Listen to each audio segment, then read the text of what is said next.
today. How was your You're ride welcome. over? It was uneventful, thank goodness. Oh, very It good. was pleasant today versus earlier this week. Yes, I certainly do. Good.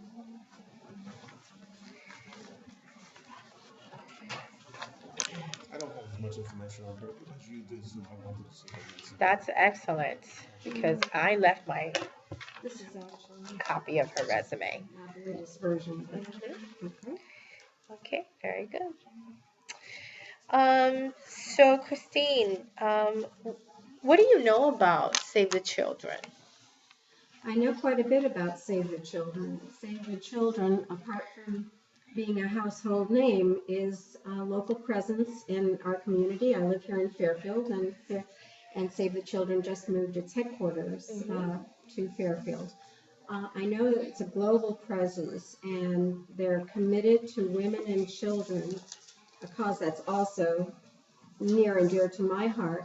And they are all about empowering women and saving children, literally saving their lives. And I can certainly not think of any greater mission in the world than this mission. It is something that is so powerful, so wonderful, and has worked so successfully since its creation in the early 1920s. That's right. And that these people and a lot of women themselves are helping other women.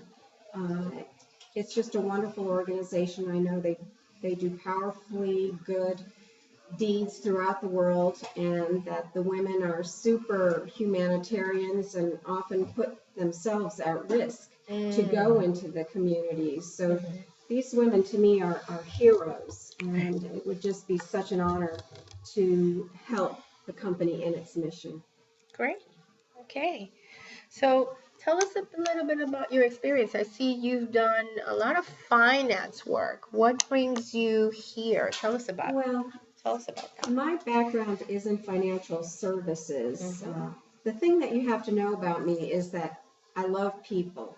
I like talking to people. I like teaching people. I like learning from people. I like explaining things. I like persuading people. So I have found through my experience in financial services that people really open up to me and they trust me. I actually started my career in Manhattan.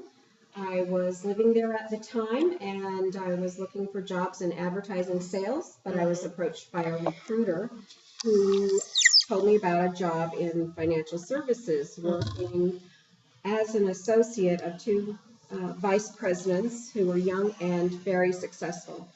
I was a bit skeptical about the job, but I'm kind of curious and I was open to it, so I decided to go on the interview. And the more I heard about the job, the more interested I became in it, and I ended up accepting this job offer. And that was my intro into Wall Street, and I found it to be fascinating, interesting, exciting. You felt like you were in the epicenter of the world, being in New York City and being on Wall Street, essentially.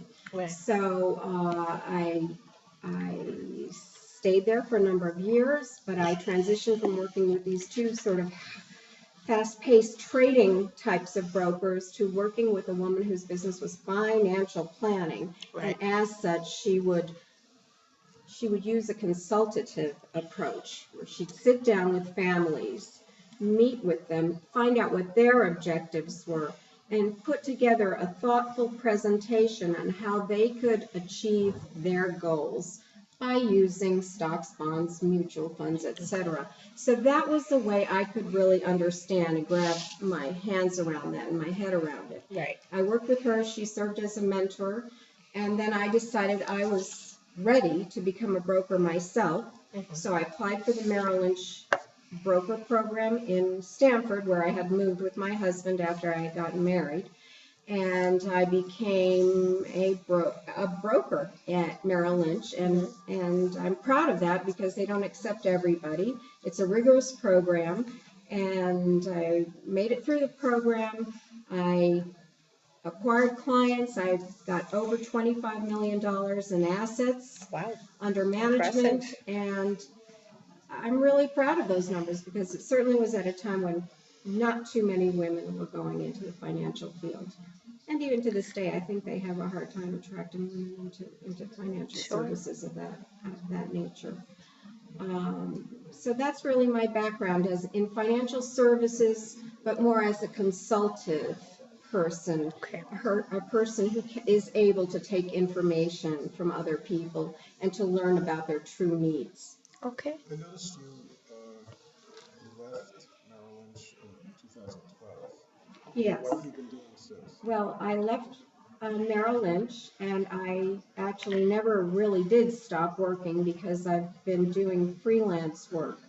I've been working in marketing. I was marketing a home health care agency based in Stratford that wanted to introduce its services to hospitals and other local entities to increase business. And I've also done financial writing on a freelance basis for a marketing group where their forte is the visuals, the graphics, and they needed someone to help them with the writing, and that's what I've been doing. You know, we work very hard as a team here. What have you done at your last employer to contribute towards a teamwork environment? Well, a lot. What I generally do as part of a team, I like to communicate. I like to keep people in the loop. I like them to know why something is important for the company or for me or for them ultimately. And I have had the experience where, say, an assistant was less than enthusiastic about doing certain tasks that were somewhat tedious, but they needed to be done. And so from time to time, they might manifest a certain attitude and not work as quickly as I wanted them to do. So what I found in those situations is that if I approach the person and tell them a little more about the client and engage them on a personal level, then they feel ownership in the process Okay. of maintaining the good client relationship. And that's how I've been able to motivate my team to, to have a good attitude and stay with the program. Okay. So how do you envision taking your financial background into this donor coordinator position?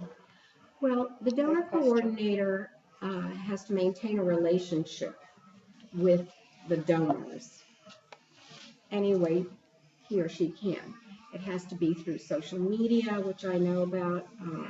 It has to do with the soft touch. It has to do with phone calls. It has to do with just keeping in touch with them and maintaining an open line of communication. So that, in my mind, is directly equal to what I was doing as a financial advisor, and that's why I was called a financial advisor and not a stockbroker, meaning I was giving advice of a holistic nature in a financial way, as opposed to just merely trading stocks. So in this role, I would be maintaining relationships in much the same way. I'd have to track my touches, how many times they've been contacted. I'd have to initiate possibly new ways of fostering that relationship. And I'd just have to keep the ball going. Very good. Do you have any questions for us, Christine? I do. I would really like to know, Tanya and Joel, what I could do to make you shine in the light of your bosses. What can I do to make your lives better and to make you look like stars? I'd like to know what that would look like. What I could do to make you look like a star. That's an interesting question. We've had this with a few people where we couldn't make an absolute decision on whether to bring them in. And what we've offered them was to work with us for 6 months as a volunteer. And then with the intent that if all went well, you would be put on full time. Is that something, not everybody can do that or can afford to do that. Is that something you would consider? Mm. I'm not not saying that's what I need to do at this point, but it's interesting because of the transition here. Let me think about that. Money has never been my sole objective in life because there are so many other things besides just pure money in life. But let me think about that overnight. Let me have time to dwell on that a bit. Okay. Good. All right. Any other questions? Um, what would a typical day look like in your organization?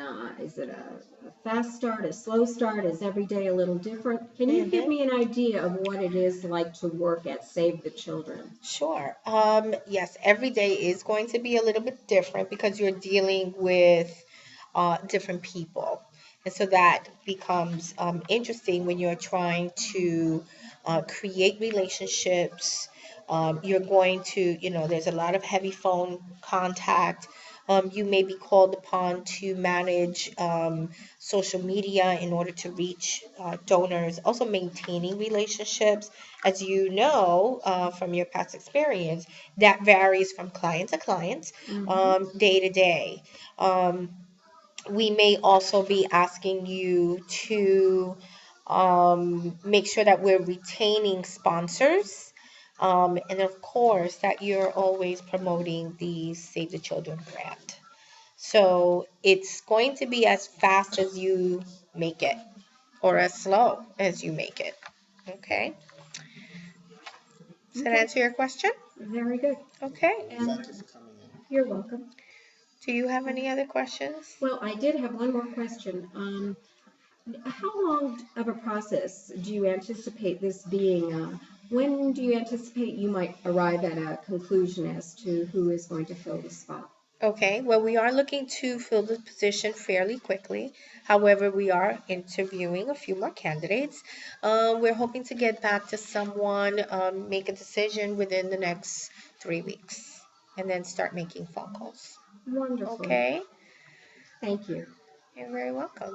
All right, All right. and we're going to stop.